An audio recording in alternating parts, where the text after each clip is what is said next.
દર્શક મિત્રો, ત્રવાડી લેક્ચર સિરીઝમાં આપનું સ્વાગત છે. કમ્પ્યુટર ઓર્ગેનાઇઝેશન અને આર્કિટેક્ચરની અંદર ડિજિટલ કોમ્પોનન્ટની અંદર આજનો આપણો ટોપિક છે 4 to 1 મલ્ટીપ્લેક્સર.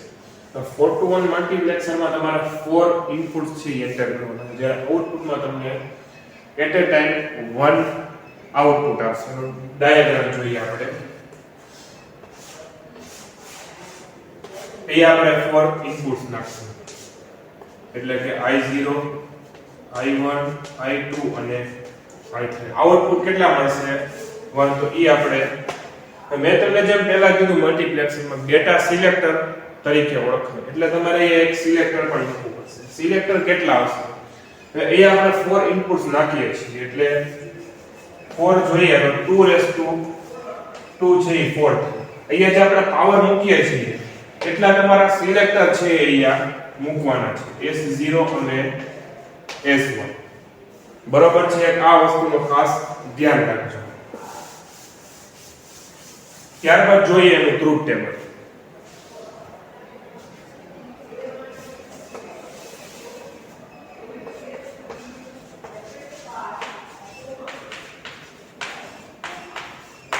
ટ્રુથ ટેબલમાં આપણે ઇનપુટ્સ લેવાના છે આ ને આ, કારણ કે જે કઈ તમારું આઉટપુટ છે એ સિલેક્ટરના બેઝ ઉપર જ તમને આઉટપુટ મળશે. એટલે તમારે આપણે અહીંયા લેશું આઉટપુટની અંદર S1 અને S0, અને આઉટપુટમાં તમને મળશે Y. બરોબર છે? અહીંયા લઈ લઈએ આપણે 0 1 0 1 0 0 1. બરોબર છે? હવે આપણે જોઈએ કે 0 0 ક્યારે મળશે? જ્યારે તમારું I0 ની વેલ્યુ હશે એ આપણે લઈ લઈએ 0 1 0 1 0 1 0 0 0 ને 1 1. બરોબર છે? 0 0 ક્યારે મળશે? તો કે I0 હશે ત્યારે. એ જ રીતના અહીંયા 0 1 ક્યારે મળશે? I1 માં જ્યારે 0 1 હશે ત્યારે તમને અહીંયા I1 મળશે આઉટપુટ. 1 0 ઇનપુટ નાખશો તો શું મળશે તમને? I2 મળશે, અને એ જ રીતના I3 મળશે. આપણું ટ્રુથ ટેબલ છે તૈયાર થઈ ગયું. બરોબર? હવે એના પછી નેક્સ્ટ સ્ટેપ તમારે આ જે આઉટપુટ મળે છે એની ઇક્વેશન તૈયાર કરવાની છે. અહીંયા લઈ લઈએ y. એકદમ મગજમાં જો એકવાર બેસી જશે તો એકદમ ઈઝીમાં ઈઝી કોન્સેપ્ટ છે તમારે. આ વસ્તુ તમને ખબર પડી ગઈ ની થિયરી, એના જે પ્રેક્ટિકલ ટ્રુથ ટેબલ કઈ રીતના બને છે, ઇક્વેશન બધી લોજિકલ ગેટ ડાયાગ્રામ ઈઝીલી તમે બનાવી. તો y માં આપણે I થી લઈને I3 સુધી પહેલા લખી શકીએ. I0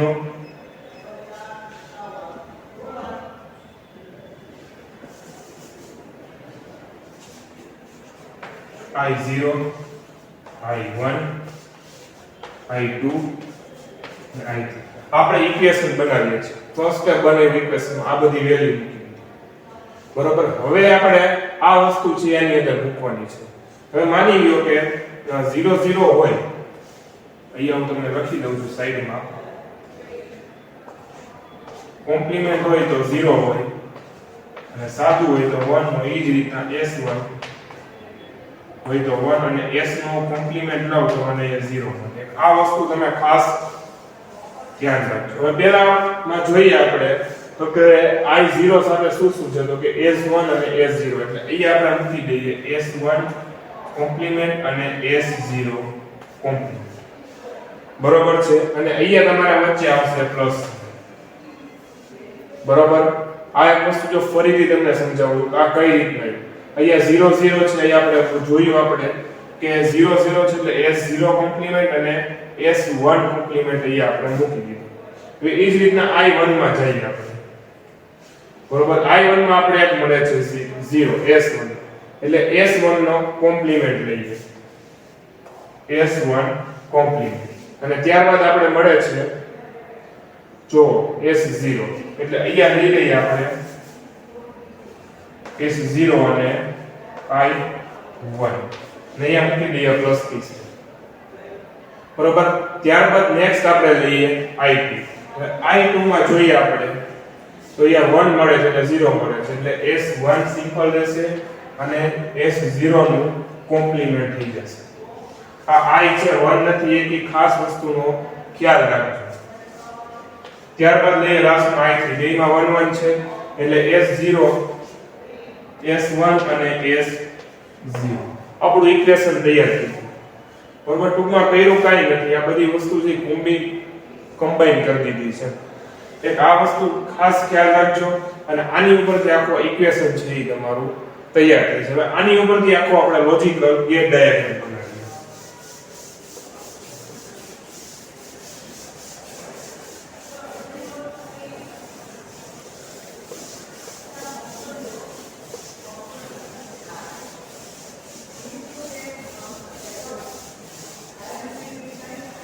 આ ઇક્વેશન છે એ રેડી થઈ ગઈ અને ઉપર લખી નાખ્યું y is equal to s1 s0 અને i0 બેના કોમ્પ્લિમેન્ટ પ્લસ s1 s0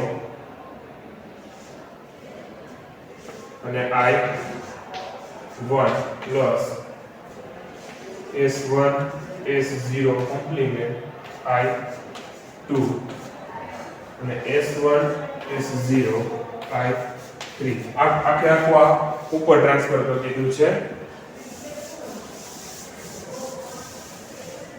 આની ઉપરથી આપણે લોજિકલ ગેટ ડાયાગ્રામ પહેલા તો આપણે આઉટપુટ લઈએ i0 i1 i2 અને i3 અને તમારા જે s1 છે સિલેક્ટર એ લઈ લઈએ s0 અને s1 અહીંથી આપણે એના ઇન્વર્ટર મૂકી દઈએ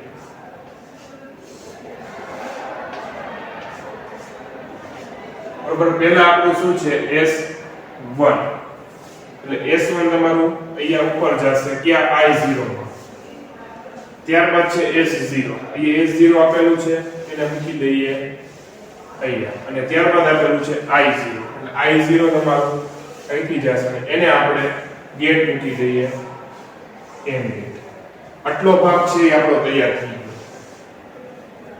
ગયો બરોબર આટલો ભાગ તૈયાર થઈ ગયો ત્યારબાદ હજી પ્લસ ને ધ્યાનમાં નથી લેવાના આ વસ્તુ પકડીએ પહેલા શું છે S1 બાર અને S1 બાર અહીંયા છે અહીંયા મૂકી દીધો પછી છે S0 S0 મળશે તમને અહીંથી અહીંયા એનું કનેક્શન કાઢ્યું ને ત્યારબાદ છે I1 અહીંથી આપણે મૂકી દીધો I1 આ ભાગ એટલો તૈયાર થઈ ગયો આપણો બરોબર ત્યારબાદ જઈએ આ ભાગ ઉપર S1 આપેલો છે સિમ્પલ તો અહીંથી આપણે S1 કાઢીએ ત્યારબાદ શું આપેલું છે S0 એ આપેલું છે આપણે બરોબર એનું કનેક્શન કાઢી નાખીએ અહીંથી અને ત્યારબાદ આપેલું છે I2 આપણે અહીંથી ડાયરેક્ટ મૂકી દઈએ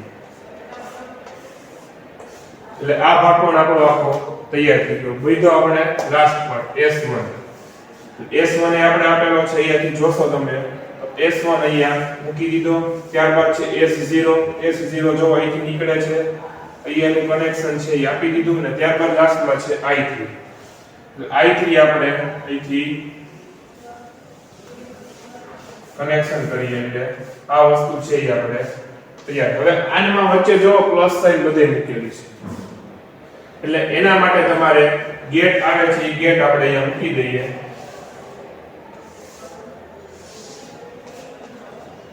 બરોબર પ્લસ સાઇન મૂકેલી છે આપણો એન્ડ ગેટ